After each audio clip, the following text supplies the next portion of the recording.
এই রসগোল্লা এত বেশি নরম তুলতুলে স্পঞ্জ যে মুখে দেওয়া মাত্রই মনে হবে সবগুলো খেয়ে ফেলি। আজকে তোমাদের সঙ্গে একদমই দোকানের মতো perfect sponge rasgulla recipe share করব, যেটা বানানো খুবই সহজ। তো এই স্পঞ্জ রসগোল্লা বানানোর জন্য লাগবে ছানা।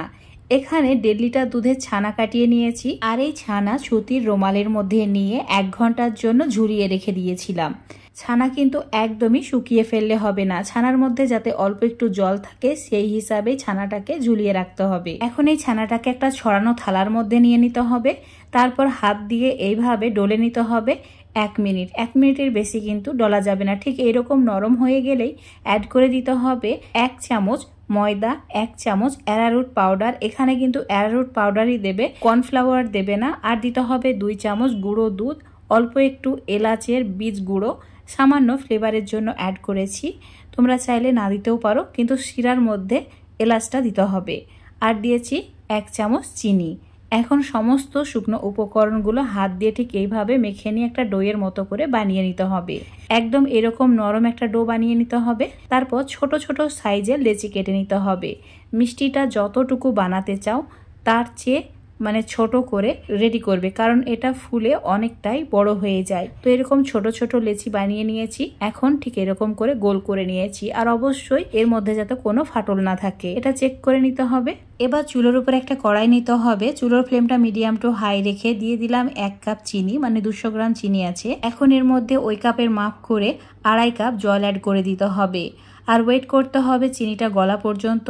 হাই ফ্লেমে ঠিক এইভাবে ফুটতে শুরু করলেই চুলোটাকে অফ করে দিতে হবে। এই চিনি শিরাটা খুব বেশি ঘন করা যাবে না, চিটচিটে বা আঠালো করা যাবে না, ঠিক এইরকম পাতলা করে রাখতে হবে। তো এই চিনি শিরা একটা বড় পাত্রের মধ্যে ঢেলে রেখে দিচ্ছি যাতে এটা ঠান্ডা হয়ে যায়। এবার এই কড়াইয়ের মধ্যে দিয়ে দিতে হবে 1.5 কাপ চিনি, আর এই কাপের মাপ করে 4.5 কাপ জল অ্যাড করে দিতে হবে। এখানে 1 কাপ যদি চিনি নাও অবশ্যই 3 কাপ জল দিতে হবে।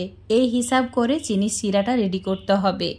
তো এখন ঢাকা দিয়ে চুলোর ফ্লেমটা মিডিয়াম টু হাই রেখে চিনির শিরাটা ফুটিয়ে নিচ্ছি। এইভাবে ফুটতে শুরু করলেই দিয়ে দিতে হবে দুধ।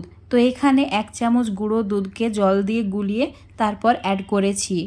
এইভাবে এখন গুঁড়ো দুধটাকে ছেঁকে নিতে হবে। এইভাবে করলে গুঁড়ো দুধের সঙ্গে চিনির যে ময়লা থাকে সেটাও চলে যাবে, আর এই চিনির শিরাটা অনেক বেশি সাদা হয়ে যাবে, তাহলে মিষ্টিগুলো সাদা হবে। আর কড়াইয়ের সাইডে যদি গুঁড়ো দুধটা এইভাবে জমে যায় অবশ্যই মাঝে মধ্যে ছাকনা দিয়ে পরিষ্কার করে নেবে। এবার চিনির শিরার মধ্যে মিষ্টিগুলোকে দিয়ে দিতে হবে, আর অবশ্যই কড়াইয়ের মাঝখানে দেবে, তাহলে মিষ্টিগুলো চ্যাপটা হবে না। হাই ফ্লেম করে রাখতে হবে, আর এইভাবে সব মিষ্টিগুলো চিনি শিরার মধ্যে দিয়ে দিতে হবে। এখন ঢাকা দিয়ে 10 মিনিট পর দেখতেই পাবে মিষ্টিগুলো ফুলে ডাবল হয়ে গেছে। তো কড়াইটাকে ঠিক এইভাবে ঝাঁকিয়ে দিতে হবে যাতে মিষ্টিগুলো ভালোভাবে কুক হয়। তো চুলোর ফ্লেমটা মিডিয়ামে রেখে আরো 10 মিনিট মতো রান্না করে নিয়েছি।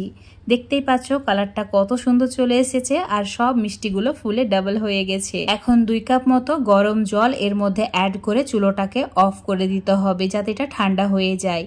তো একটু ঠান্ডা হয়ে যাওয়ার পর তোমাদের দেখাচ্ছি, দেখো কত বেশি নরম তুলতুলে হয়েছে, মনে হচ্ছে সবগুলো খেয়ে ফেলি। এখন এই চিনির শিরার মধ্যে 5-6 ঘন্টা রেখে দিচ্ছি, আর এই মিষ্টিগুলো যেমন ঠান্ডা হবে সেই রকম চিনির শিরার মধ্যে ডুবে যাবে। তো একদম পারফেক্ট হয়েছে। এখন এই মিষ্টিগুলো সম্পূর্ণ ঠান্ডা হয়ে যাওয়ার পর মিষ্টিগুলো একদম স্পঞ্জের মতো হয়ে গেছে। তো আগে যে চিনি শিরা করে রেখেছিলাম তার মধ্যে এই মিষ্টিগুলো রেখে দিচ্ছি, আর কড়াইয়ে যে চিনি শিরা আছে সেটা অনেক কাজে তোমরা ব্যবহার করতে পারবে। তো এটা রেখে দিচ্ছি। তোমরা চাইলে এভাবে মাটির হাঁড়িতেও সার্ভ করতে পারো। রসগোল্লা মাটির হাঁড়িতে দেখতে অনেক বেশি লোভনীয় লাগে। আজকের এই রসগোল্লা রেসিপিটা যদি তোমাদের ভালো লেগে থাকে এইভাবে অবশ্যই বাড়িতে একবার বানিয়ে খেয়ে দেখবে।